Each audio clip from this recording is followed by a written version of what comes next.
Alhamdulillah wassalatu wassalamu ala Rasulillah wa ala alihi wa sahbihi wa man wala. Assalamualaikum warahmatullahi wabarakatuh. Tuan-tuan yang dihormati sekalian, kembali lagi dalam program One Day One Juzuk. Dan seperti mana yang kita sedia maklum, kita sudah memasuki hari yang ke-12 Ramadan. Jadi seperti dengan program ini, kita telah pun sampai ke juzuk yang ke-12. Mudah-mudahan insya-Allah dengan program ini Allah SWT memberikan kita inayah dan bantuan untuk sentiasa mentadabbur dan memahami isi-isi Al-Quran. Saya kira ramai dan tuan-tuan perempuan yang sudah pun mungkin sudah sampai ke juzuk 12 ataupun mungkin terlebih ataupun yang hampir-hampir juzuk ke-12. Jadi kita mengambil kesempatan ini untuk sama-sama memahami sinopsis. Apa yang saya akan sampaikan hari ini adalah berkenaan dengan sinopsis, iaitu makna keseluruhan yang kita boleh pelajari daripada juzuk ke-12. Sebelum itu tuan-tuan, suka untuk saya mulakan dengan komposisi ataupun organisasi juzuk 12 ini. Juzuk 12 terdiri daripada dua surah, iaitu surah Hud dari ayat 6 hingga ke 123 dan surah Yusuf dari ayat 1 hingga ayat 52. Jadi ayat ini dia terdiri daripada dua surah. Sedikit maklumat tentang surah Hud. Kenapa dinamakan surah Hud? Seperti kebanyakan surah lain, nama surah ini diambil bersempena dengan perkataan yang disebutkan dalam suatu surah itu. Contohnya surah Hud dinamakan surah Hud kerana terdapat 5 kali nama Nabi Hud disebutkan.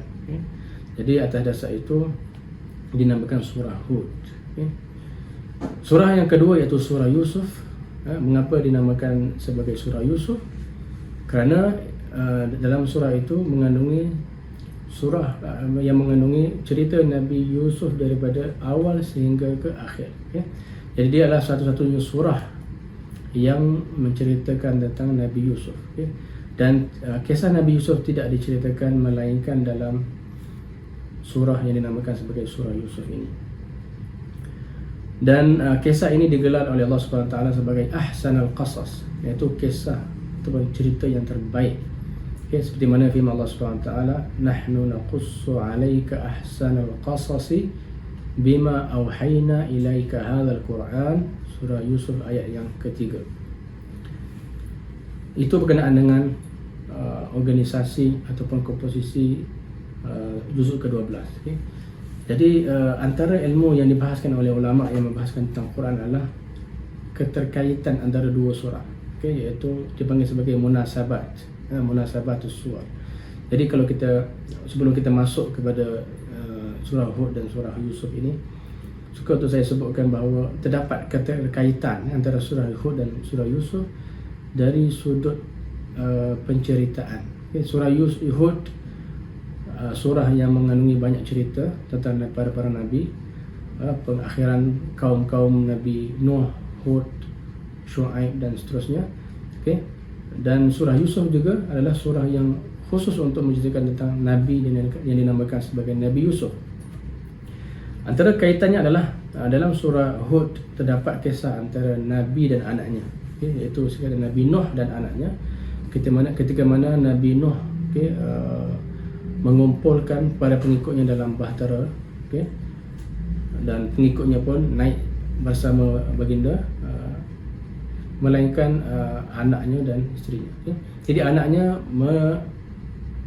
menaiki gunung untuk menyelamatkan diri. Jadi Nabi Nuh berkata kepada Allah SWT, wa nada Nuhur rabbahu faqala inna bani min ahli wa inna wa'daka al-haq wa anta ahkamul hakimin. Ayat ke-45. Terjemahannya adalah wa nada Nuhur rabbahu, Nuh berdoa kepada Tuhannya, itu Allah SWT, inna bani min ahli, sebenarnya anak aku ni sebahagian daripada keluargaku, wa inna wa'dakal haq, dan janjimu adalah yang benar, wa anta ahkamul hakimin. Dan di mana dalam surah Yusuf pula terdapat kisah antara Nabi Yaqub dan anaknya, iaitu Nabi Yusuf. Jadi di situ kita lihat keterkaitannya dari sudut konten, iaitu konten surah Hud yang berkisar tentang kisah-kisah para nabi, dan juga surah Yusuf yang mengandungi kisah Nabi Yusuf AS dan Nabi Yaqub AS. Tuan-tuan dan puan sekalian, mari bersama saya kita menelusuri tema-tema ataupun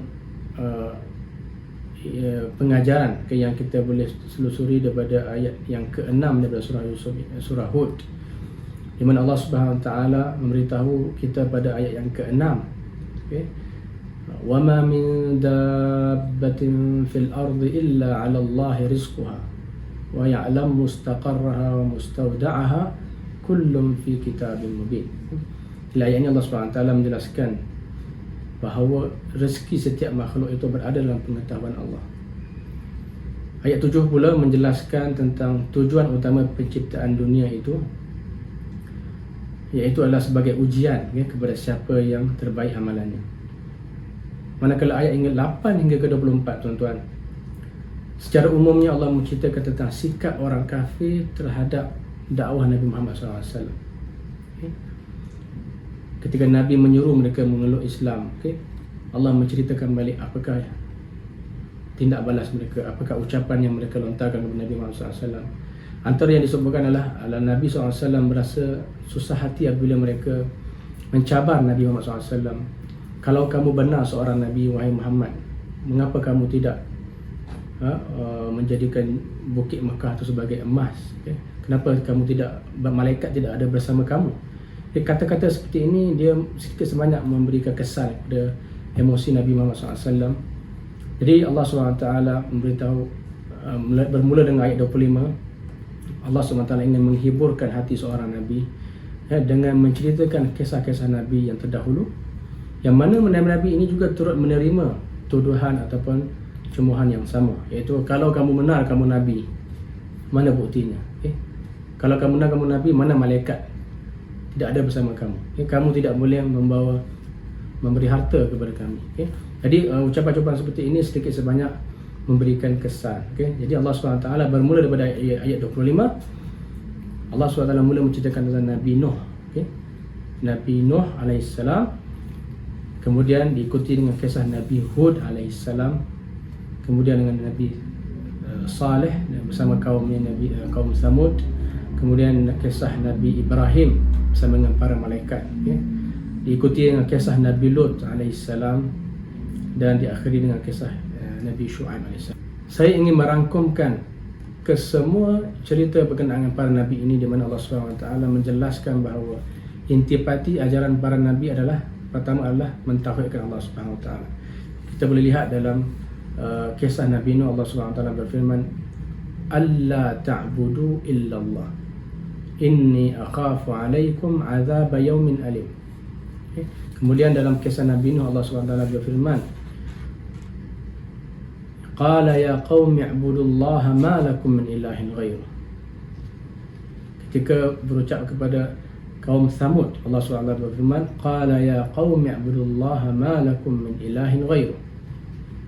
Jadi intipati ajaran Nabi, para Nabi adalah mentauhidkan Allah Subhanahu Wa Taala. Kemudian kita akan pergi kepada kisah Nabi Yusuf.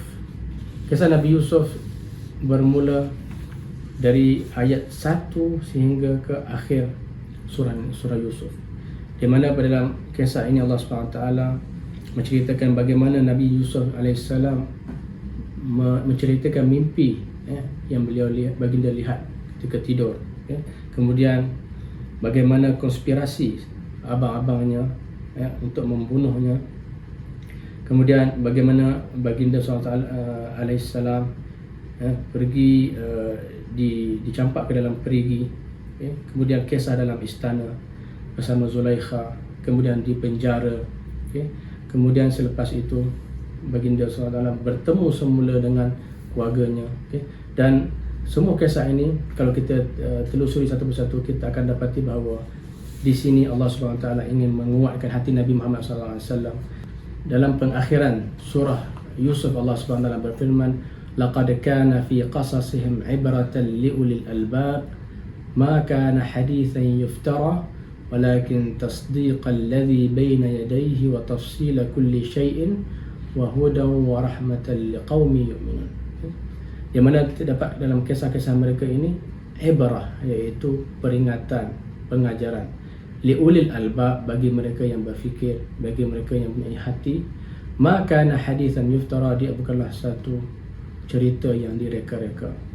Jadi itulah tuan-tuan dan puan, pentingnya bila kita membaca ayat-ayat berkenaan dengan kisah-kisah Nabi untuk kita mengambil pengajaran daripada kisah-kisah Nabi tersebut dan membayangkan bagaimana kisah-kisah ini sebenarnya menjadi penghibur bagi Nabi Muhammad SAW dalam menyampaikan dakwah kepada Yahudi dan musyrikin di Makkah dan di Madinah. Begitulah sedikit perkongsian saya berkenaan dengan juzuk ke-12. Moga-moga ada manfaatnya. Sekian. Assalamualaikum warahmatullahi wabarakatuh.